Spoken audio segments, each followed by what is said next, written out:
Hello friends, दुआ classes पर आप सभी का स्वागत है। आज हम इस वीडियो के माध्यम से जानेंगे कि सरल समीकरण क्या है या समीकरण क्या होती है, समीकरण की परिभाषा क्या है, समीकरण को किस प्रकार बनाया जाता है और किस प्रकार लिखा जाता है। तो दोस्तों, आज हम इस वीडियो के माध्यम से जानेंगे समीकरण के बारे में, जिसे बोलते हैं इक्वेशन बोलते हैं इंग्लिश में। तो दोस्तों, अब हम जानते हैं समीकरण के बारे में कि समीकरण क्या होती है। तो दोस्तों, समीकरण क्या है, यानी एक समीकरण में समता या समीका इक्वलिटी का चिन्ह सदैव होता है। तो दोस्तों, काफी महत्वपूर्ण है कि एक समीकरण में समता या समीका इक्वलिटी का चिन्ह सदैव होता है, जिसका अर्थ है दोस्तों बराबर का चिन्ह एक समीकरण में अवश्य ही होगा। यानी दोस्तों, बराबर के दाईं ओर का पक्ष होता है दायां पक्ष, जिसे हम कहते हैं दायां पक्ष, और बराबर के बाईं ओर की साइड में होता है दोस्तों बायां पक्ष। बायां पक्ष को हम इंग्लिश में कहते हैं LHS, लेफ्ट हैंड साइड, और दायां पक्ष दोस्तों होता है RHS। यानी एक समीकरण में समता या समीका इक्वलिटी का चिन्ह सदैव होता है। तो दोस्तों, यहाँ इक्वलिटी का चिन्ह आएगा। समता का चिन्ह यह दर्शाता है कि इस चिन्ह के बाईं ओर के व्यंजक और दाईं ओर के व्यंजक के मान हमेशा बराबर होते हैं। यानी दोस्तों, जो इक्वलिटी जो चिन्ह है जिसमें बायां पक्ष और दायां पक्ष में जो समीकरण लिखा हुआ है, जो व्यंजक है, उनका मान सदैव बराबर रहता है। तो दोस्तों, ये थी परिभाषा जिसमें दो पक्ष होते हैं, बायां पक्ष और दायां पक्ष, जो हमेशा सदैव बराबर रहते हैं। एक समीकरण में कम से कम एक चर राशि अवश्य ही होनी चाहिए। तो दोस्तों, हम जानेंगे कि चर राशि, अचर राशि और व्यंजक होता क्या है, और समीकरण का एक उदाहरण भी हम समझेंगे। तो दोस्तों, हम जानते हैं चर राशि। दोस्तों, चर राशि वह राशि होती है जिसे हम इंग्लिश के वर्णमाला के हम ABC या XY Z L M N P से दर्शाते हैं। दोस्तों, यह है चर राशि जिसे हम अंग्रेजी वर्णमाला के ABC XY Z L M N P से दर्शाते हैं। इनका मान सदैव निश्चित नहीं होता है या स्थिर नहीं होता है। इनका मान निश्चित नहीं होता है, प्रत्येक समीकरण में इनका मान बदलता रहता है। और दोस्तों, अचर राशि होती है हम 1 2 3 4 5 वाली जो संख्याएं हैं दोस्तों, ये सभी अचर राशि कहलाएगी। व्यंजक क्या होता है दोस्तों? व्यंजक जब हम बराबर के, जैसे दोस्तों यहाँ है 4x + 5 = 62 62। तो दोस्तों, यहाँ यह एक समीकरण है, यह एक समीकरण है जिसमें कम से कम एक चर राशि है। इसमें x है, यहाँ 4x + 5 = 62। यानी इसमें एक व्यंजक या एक पद ये हुआ, दूसरा पद दोस्तों यह हुआ, तो यह होता है व्यंजक।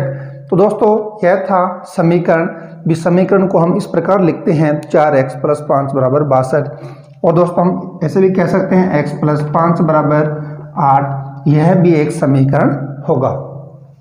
दोस्तों, अब हम बात करेंगे यदि LHS और RHS में, यानी लेफ्ट हैंड साइड और राइट हैंड साइड, दायां पक्ष और बाएं पक्ष में यदि बराबर का चिन्ह नहीं है, कोई अन्य चिन्ह है, तो क्या वह एक समीकरण होगा। तो दोस्तों, हम एग्जाम्पल के उदाहरण पर हम समझते हैं। जिसे दोस्तों यहाँ हमें एक उदाहरण दे रखा है। यहाँ दोस्तों यह है 4x + 5, इसका दोस्तों जो योग है वह बड़ा है 60 से। क्या यह एक समीकरण है? तो दोस्तों, यानी वह समीकरण जिसमें समता चिन्ह या इक्वलिटी या बराबर का चिन्ह नहीं होगा, तो वह एक समीकरण नहीं होगी। यह दोस्तों आपको ध्यान रखना है। या दोस्तों, हम इस प्रकार कह सकते हैं 5x + 3 छोटा है 70 से। तो दोस्तों, यानी 5x + 3 का योग 70 से छोटा होगा। तो दोस्तों, यह एक समीकरण नहीं है। यह दोस्तों ये दर्शा रहा है कि इसका मान 70 से कम है, और यहाँ 4x + 5 का मान 60 से अधिक है, यानी दोनों बराबर नहीं है। तो दोस्तों, समीकरण का अर्थ है कि समीकरण एक तराजू की तरह कार्य करता है, एक तराजू की तरह कार्य करता है।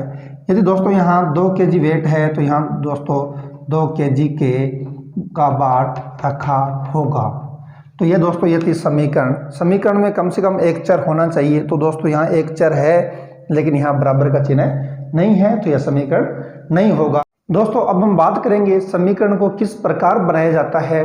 तो दोस्तों हम जानेंगे कि एक समीकरण को किस प्रकार बनाया जाए। जैसे दोस्तों एक हम एग्जाम्पल के उदाहरण के द्वारा हम समझते हैं कि दोस्तों मानो किसी संख्या में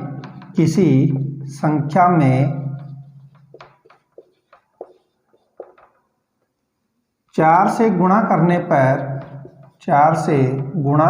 पर वह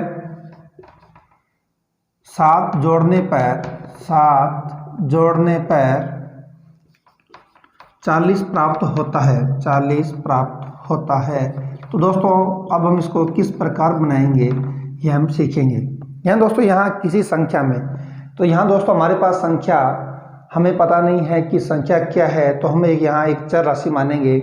माना दोस्तों यहाँ किसी संख्या में एक चर राशि मानेंगे हम XYZ LMNP या ABC, कुछ भी हम अंग्रेजी वर्णमाला के अक्षर मान सकते हैं। तो दोस्तों हमने यहाँ संख्या मानी x, किसी संख्या में 4 से गुणा करने पर, यानी दोस्तों इस x को हम 4 से गुणा करेंगे तो यह प्राप्त होगा 4x। 4 से गुणा करने पर वह 7 जोड़ने पर, तो दोस्तों इसमें हम 7 जोड़ेंगे तो हमें प्राप्त हो रहा है 40। यानी दोस्तों 4x + 7 = 40, यह एक समीकरण है। तो दोस्तों हम इस प्रकार समीकरण बना सकते हैं। नेक्स्ट दोस्तों हम उदाहरण लें कि किसी संख्या को 10 से गुणा कर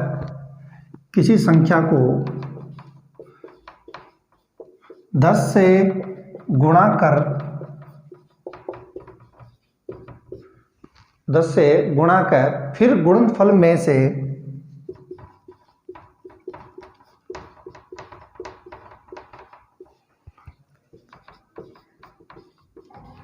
20 घटाने पर 30 प्राप्त होता है। तो दोस्तों इसको हम एक समीकरण के द्वारा किस प्रकार लिखेंगे यह देखेंगे। किसी संख्या, यानी दोस्तों हमारे पास यहाँ संख्या ज्ञात नहीं है, इसे हम एक चर राशि के रूप में मानेंगे। चर राशि दोस्तों यहाँ मानते हैं हम y। किसी संख्या में 10 से गुणा करने पर, यानी दोस्तों यहाँ 10 से गुणा करने पर फिर गुणनफल में से 20 घटाने पर, तो दोस्तों यहाँ 20 हम यहाँ घटा देंगे, 20 घटाने पर हमें यहाँ 30 प्राप्त होता है। तो बराबर में यहाँ दोस्तों आएगा 30, जो कि दोस्तों एक समीकरण होगा। दोस्तों अब हम समीकरण को हल करना सीखेंगे कि समीकरण को हल किस प्रकार किया जाता है। तो दोस्तों इसमें मुख्यतः 2 प्रकार की विधियाँ काम में आती है। पहली विधि है दोनों पक्षों में जोड़ना, घटाना, गुणा या भाग करना, या फिर दोस्तों होता है स्थानापन्न करना, जिसमें संख्या के जो पक्ष होते हैं उसमें हम परिवर्तन करते हैं। तो दोस्तों हमने यहाँ एक एग्जाम्पल लिया है, उसको दोनों विधियों से करके सीखेंगे। तो दोस्तों सबसे पहले हम जानेंगे कि हमें यहाँ सबसे पहले दोनों पक्षों में जोड़ना, घटाना, गुणा या भाग करना है।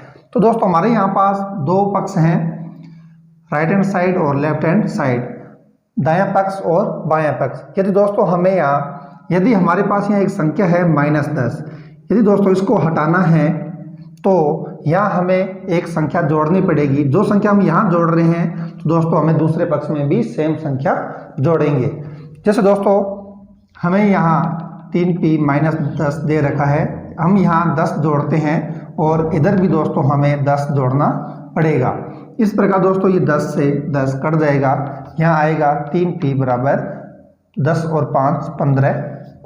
अब यहाँ दोस्तों हमें p का मान चाहिए, तो p को हम इधर रखेंगे, यह इसके साथ गुणा में है, इधर आएगा तो 15 के भाग में चला जाएगा। तो दोस्तों यहाँ 15 है, 15 में 3 है जो p के गुणा में है, यानी p का गुणांक 3 है, तो यहाँ दोस्तों भाग में आ जाएगा। इस प्रकार हम इसको काट देंगे तो p बराबर दोस्तों आंसर हमें प्राप्त होगा 5। तो यह था दोस्तों दोनों पक्षों में जोड़ना, घटाना, गुणा या भाग करना। तो दोस्तों हमने यहाँ, हमारे पास संख्या थी -10, इसको हटाने के लिए हमने यहाँ +10 हमने इसको यहाँ जोड़ा था, जिससे कि यह कट जाए। यहाँ दोस्तों गुणा भी हो सकता है, भाग भी हो सकता है, इसको हम इस प्रकार हल कर सकते हैं। दोस्तों दूसरी है स्थानापन्न विधि, जिसमें संख्या के जो पक्ष होते हैं उसको हमें परिवर्तन करना होता है। जैसे दोस्तों यहाँ हमें इस चर राशि का हमें मान चाहिए। तो दोस्तों हमारे पास संख्या है -10।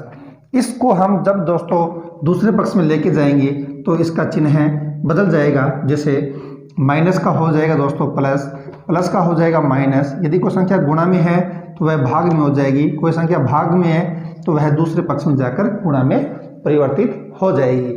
ये आपको ध्यान रखना है।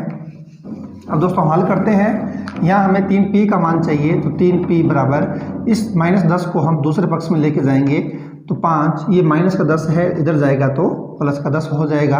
यानी दोस्तों 3p बराबर 5 और 10 15 है। हमें यहाँ p का मान चाहिए, तो दोस्तों p यहाँ p के साथ 3 गुणा में है, इधर जाएगा तो भाग में हो जाएगा, तो 15/3। इसको जब हम इसको काटेंगे तो यहाँ 5 प्राप्त होगा। यहाँ दोस्तों p बराबर 5, इसका यह आंसर हमें प्राप्त होगा। तो दोस्तों यह था कि समीकरण को किस प्रकार हल करना है। इसमें हमने 2 विधियाँ सीखी, दोनों पक्षों में जोड़ना, घटाना, गुणा या भाग करना। दूसरी विधि है स्थानापन्न करना, यानी जिसमें संख्या के पक्षों में परिवर्तन करना होता है। दोस्तों नेक्स्ट है समीकरण को सामान्य कथनों में बदलना। सामान्य कथन में किस प्रकार इस समीकरण को बदला जाए यह हम दोस्तों सीखेंगे। तो दोस्तों हमने यहाँ 2 उदाहरण लिए हैं, एग्जाम्पल लिए हैं। हमारे पास सबसे फर्स्ट में है 5p बराबर 20। तो इसको हम एक सामान्य कथन में किस प्रकार बदलेंगे दोस्तों हम सीखेंगे कि यहाँ 5p बराबर 20 दे रखा है। तो यहाँ दोस्तों कोई एक संख्या है तो लिखेंगे एक संख्या p का, ये दोस्तों जो p है, एक संख्या p का 5 गुना 20 के बराबर है, 20 के बराबर है। तो यह दोस्तों इस प्रकार हम एक सामान्य कथन में एक समीकरण को लिखेंगे। यानी दोस्तों कोई एक संख्या है, यानी एक संख्या वो p का 5 गुना 20 के बराबर है, या 20 के बराबर है या 20 है। दोस्तों नेक्स्ट है m/2 माइनस m/5 माइनस 2 बराबर 6। तो इसको हम कैसे लिखेंगे कि किसी संख्या m के यहाँ दोस्तों चर राशि है m, तो m के 1/5वें भाग, यहाँ दोस्तों यह भाग में है तो लिखेंगे m के 1/5वें भाग में से, यहाँ दोस्तों में से इसलिए लिखा है कि यहाँ माइनस है तो भाग में से 2 घटाने पर 6 प्राप्त होता है, 6 प्राप्त होता है। तो दोस्तों यह था कि समीकरण को सामान्य कथनों में किस प्रकार बदला जाए। यहाँ दोस्तों मैंने एक चर राशि थी, यह इसके भाग में है तो लिखा किसी संख्या m के 1/5वें भाग में से 2 घटाने पर 6 प्राप्त होता है। तो दोस्तों हम इस प्रकार एक समीकरण को सामान्य कथनों में बदल सकते हैं। दोस्तों नेक्स्ट है समीकरण के प्रकार। समीकरण कितने प्रकार का होता है यह हम जानेंगे। दोस्तों हमने यहाँ लिखा है एक सारणी के द्वारा समीकरण के प्रकार, जिसमें है रैखिक समीकरण। तो दोस्तों यहाँ रैखिक समीकरण भी 2 प्रकार का होता है, एक चर वाला रैखिक समीकरण और सेकंड है 2 चर वाला रैखिक समीकरण। तो दोस्तों हमने यहाँ सीखा था कि दोस्तों चर राशि क्या होती है। तो यहाँ दोस्तों जैसे एक एग्जाम्पल दे रखा है x + 3 = 6, जिसमें एक ही चर है यानी x है। तो यह दोस्तों एक होगा एक चर वाली रैखिक समीकरण। यानी दोस्तों रैखिक समीकरण से अर्थ है कि जिसकी घात हाईएस्ट एक ही हो, जिसकी घात एक ही हो। तो दोस्तों यहाँ घात नहीं लिखी हुई, इसका अर्थ है कि इसकी घात एक ही है। इसी प्रकार दोस्तों दूसरा है 2 चर वाला रैखिक समीकरण। यहाँ हमें दे रखा है x + y, यानी दोस्तों एक चर x है और एक चर y है। यहाँ 2 चर राशियाँ हैं x और y, तो जिनकी घात भी 1 से अधिक नहीं होनी चाहिए, तो वह दोस्तों होगा 2 चर वाला रैखिक समीकरण। थर्ड नंबर दोस्तों द्विघात समीकरण, यानी वह समीकरण जिसमें चर राशियों की घात 2 होनी चाहिए, जिसकी घात 2 होनी चाहिए, जिसे हमें दोस्तों यहाँ नाम से ही पता चल जाता है कि द्विघात यानी 2 घात। यानी दोस्तों यह चर राशि है x, तो यहाँ दोस्तों यहाँ हाईएस्ट वैल्यू आ रही है 2, तो x की घात 2 आ रही है। तो दोस्तों यह होगा द्विघात समीकरण। थर्ड दोस्तों त्रिघात समीकरण, जिसमें किसी चर राशि की घात 3 होनी चाहिए। तो दोस्तों यहाँ x की घात यहाँ 3 है, यहाँ x की घात 1 है, यानी हाईएस्ट वैल्यू आ रही है यहाँ x की घात 3। तो दोस्तों यह होगा त्रिघात समीकरण।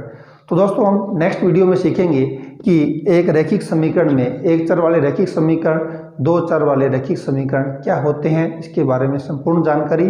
धन्यवाद दोस्तों, मिलते हैं नेक्स्ट वीडियो में। जय हिंद, जय भारत।